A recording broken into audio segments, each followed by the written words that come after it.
آج کی اس ویڈیو میں ہم بات کریں گے ایک ایسے شخص کے بارے میں جو نہ صرف ایک بہترین عالم دین تھے بلکہ ایک بہادر سپاہی، ایک فکری رہنما اور قلم کے مجاہد تھے۔ جی ہاں، ہم بات کر رہے ہیں حضرت مولانا محمد یوسف لدھیانوی شہید رحمۃ اللہ علیہ کی، جنہیں صرف شہید نہیں کیا گیا تھا بلکہ ایک سوچ کو ختم کرنے کی کوشش کی گئی تھی۔ لیکن سوال یہ ہے کہ مولانا یوسف لدھیانوی آخر تھے کون؟ انہوں نے ایسا کیا کر دیا تھا کہ ٹیررسٹ نے انہیں راستے سے ہٹانا ہی بہتر سمجھا تھا؟ آئیے ان کی کمپلیٹ زندگی کو تفصیل کے ساتھ جانتے ہیں، ثبوت و حقائق اور دلائل کے ساتھ۔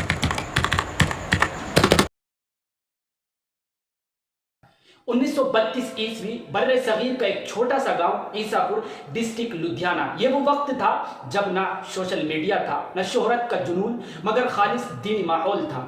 یہیں پیدا ہوئے مولانا محمد یوسف لدھیانوی رحمۃ اللہ علیہ۔ شروع کی تعلیم اپنے ہی والدین سے حاصل کی جو خود دین سے جڑے ہوئے تھے، اور پھر 1947 عیسوی جب پاکستان بنا تو لاکھوں لوگوں کی طرح لدھیانوی خاندان نے بھی ہجرت کی۔ لیکن یہاں ایک اہم بات ہے، جہاں ہجرت کرنے والے ہزاروں لوگ مزدوری پیسہ کمانے میں لگ گئے، وہیں حضرت مولانا محمد یوسف لدھیانوی نے اپنا سب کچھ علم دین کے لیے وقف کر دیا۔ کراچی آ کر وہ پہنچے مشہور ادارہ جامعہ علوم اسلامیہ بنوری ٹاؤن۔ یہ ادارہ صرف ایک مدرسہ نہیں بلکہ ایک تحریک کی طرح تھا، جہاں کے پرنسپل تھے علامہ محمد یوسف بنوری۔ یہیں سے حضرت مولانا یوسف لدھیانوی صاحب نے وہ علم حاصل کیا جس نے انہیں بعد میں دین کا سپاہی بنا کر چھوڑا۔ فارغ ہونے کے بعد یعنی تعلیم کمپلیٹ ہونے کے بعد آپ اسی ادارے میں ایز اے ٹیچر سلیکٹ ہوئے۔ لیکن صرف پڑھانا مقصد نہیں تھا، آپ نے اپنے اسٹوڈنٹس کے دلوں میں دین کی سچی محبت، سچ بولنے کی ہمت، قادیانیت کے خلاف مزاحمت کی آگ بھڑکائی۔ اب آتے ہیں آپ کے اس اہم کارنامے کی طرف جس نے آپ کو شہادت تک پہنچا دیا۔ ختم نبوت کا عقیدہ، یعنی حضرت محمد صلی اللہ علیہ وسلم آخری نبی ہے، ان کے بعد کوئی نبی نہیں آ سکتا۔ یہ وہ عقیدہ ہے جس پر تمام امت کا ایمان ہے، لیکن جسے قادیانی فتنہ کمزور کرنا چاہتا ہے۔ مولانا لدھیانوی اس محاذ پر ڈٹ گئے۔ آپ مجلس تحفظ ختم نبوت کے نائب امیر بنے اور قادیانیوں کی چالوں کو لوگوں کے سامنے بیان کیا، لاکھوں مسلمانوں کو بیدار کیا، حکومتوں کو بھی مجبور کیا کہ اس فتنے کو روکا جائے۔ لیکن ایک خاص بات ہے، ان کی ہر تقریر یعنی ہر اسپیچ، ہر آرٹیکل دلائل اور شائستگی سے بھرا ہوا ہوتا تھا، نہ گالیاں نہ نفرت، بس سچ اور خالص سچ ہوتا تھا۔ اب آئیے ان کے لکھنے لکھانے کی صلاحیت کے بارے میں آپ کو بتلاتے چلیں۔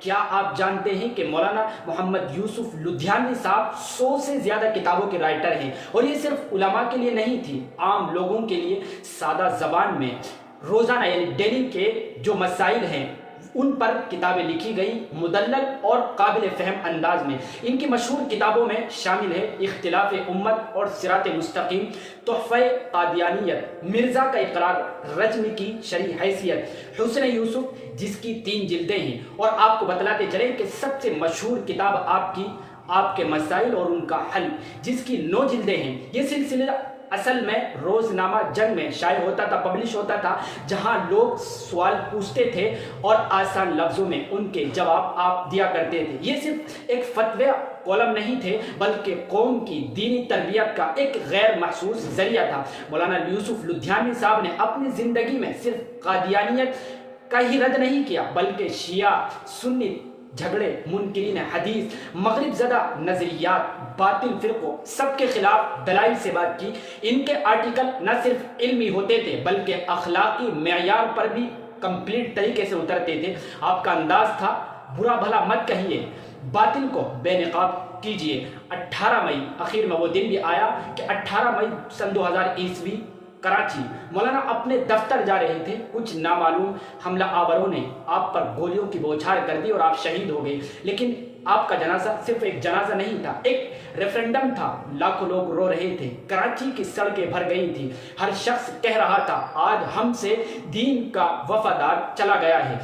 مولانا یوسف لدھیانوی صاحب کی زندگی صرف ایک تعارف نہیں، ایک سبق ہے کہ علم رٹو مت، سمجھو اور زیادہ سے زیادہ عمل کرنے کی کوشش کرو۔ سچ کہو چاہے آپ سے ہر شخص ناراض ہو جائے، دین کے لیے قربانی دو، تحریروں اور تقریر کو دین کا ہتھیار بناؤ، دشمن کا جواب دلیل سے دو، امت کو جوڑو، لڑاؤ مت امت کو۔ جی ہاں، مولانا یوسف لدھیانوی بھلے ہی آج ہمارے درمیان نہیں ہیں، مگر آپ کی کتابیں، آپ کی تقریریں، آپ کے افکار و نظریات اور قربانی آج بھی ہمارے درمیان زندہ ہے۔